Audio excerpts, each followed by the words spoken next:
Almost a week before the 2018 hurricane season began, it was off to the races when subtropical storm Alberto made landfall in the Florida Panhandle. The big elephant in the room, what will 2018 bring? Experts believe it could be busy. Here's a look back at 5 lessons learned from the unprecedented 2017 Atlantic hurricane season.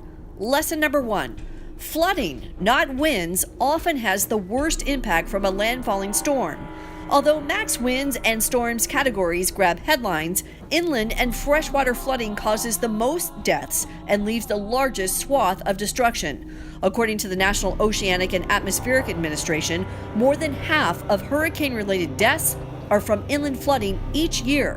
Many people aren't aware of that, and that fact often surprises people because the deaths and the worst devastation can occur hundreds of miles far away from where the storm made landfall and hours or even days after its weakened.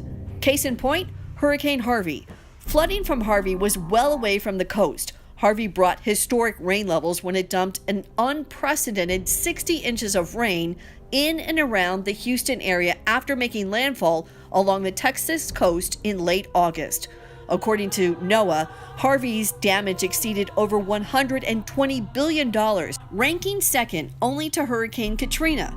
More than 30,000 people were homeless and over 200,000 homes and businesses were damaged or destroyed, according to CNN research. Also, according to CNN, only about a third of those losses were insured. Research shows many people were likely surprised by the fact that a lot of the damage came from flooding rather than wind damage. Lack of awareness may be one of the main reasons why 85% of American homeowners don't currently have flood insurance, according to officials. Lesson 2. Building codes matter. If you lived in Florida, or South Florida in particular, in the early 90s, you remember Hurricane Andrew. Floridians who lived through Andrew in 1992 have traumatic memories of surviving one of the strongest hurricanes ever to hit South Florida. Many parts of South Florida were wiped off the map, completely devastated. Because of Andrew, there are now stricter building codes like prohibiting particle board and requiring fasteners on roofs. Florida's litmus test came after the 2004 and 2005 hurricane seasons, when homes built with stricter codes experienced up to 70% lower wind losses compared to homes not built to code. That too from CNN researchers. Florida has some of the strictest building codes in the country, but that means new homes can cost an extra 45% more to build. That added protection could mean peace of mind, and here's why. Take Irma, for example. It rolled over the British and U.S. territories with 185 mile-per-hour sustained winds, making it one of the most powerful Atlantic hurricanes on record. Irma then smashed into the Florida Keys before plowing into Marco Island with top winds of 111 miles per hour. Flood experts and insurance underwriters said it was striking to see how much better the newer buildings built with stricter codes fared. Some older homes were total losses, while others a block away looked like they were untouched, roofs perfectly intact. Lesson number 3. Underdeveloped areas are far more vulnerable to a hurricane's impacts. According to a CNN report, Hurricane Maria, which moved through the southern Caribbean and made direct impact on Puerto Rico, was comparable to Irma in its maximum wind damage, but also similar to Harvey and the feet of rain it dumped across Puerto Rico. A new Harvard study suggests that more than 4,600 people died in Puerto Rico from Hurricane Maria.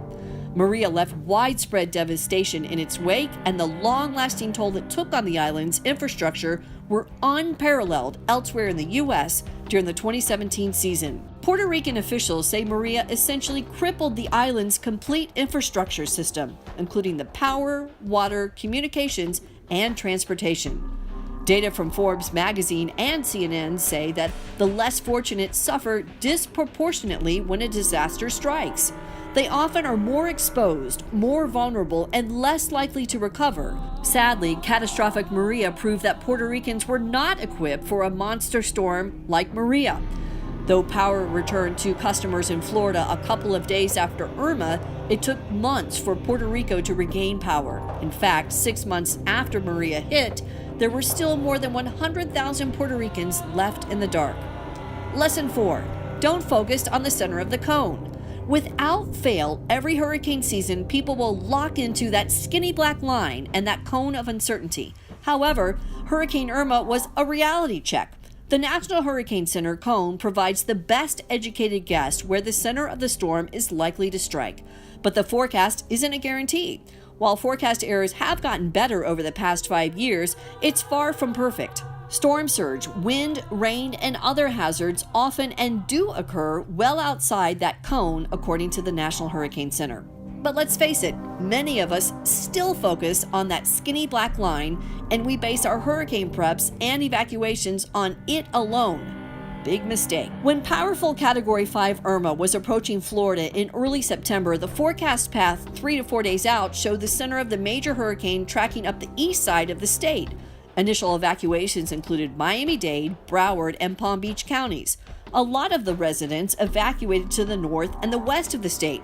But as Irma got closer, the track shifted west, and it became evident Irma's center would track more up the western flank of Florida. That prompted evacuation orders on the opposite side of the state for Naples, Fort Myers, and Tampa. And many people that evacuated to one side of the state had to go back from where they originally left. Talk about a mess. Lesson number 5. Lightning can strike twice, and so can hurricanes. If there's one theme to the 2017 hurricane season, it was, oh no, not again. Starting with Harvey in late August and lasting through Nate in October, hurricanes affected land at a fevered, nonstop pace. And several places in the Caribbean and U.S. Gulf Coast had to deal with more than one tropical system. The U.S. and British Virgin Islands endured back-to-back Category 5 hurricanes with Irma and Maria within 2 weeks of each other. And the tiny Caribbean island of Barbuda was left uninhabitable after Hurricane Irma. Almost all of Barbuda's 1,800 residents fled the island to Antigua because of Irma's impending ferocity, only to get another 1-2 punch as Hurricane Jose approached.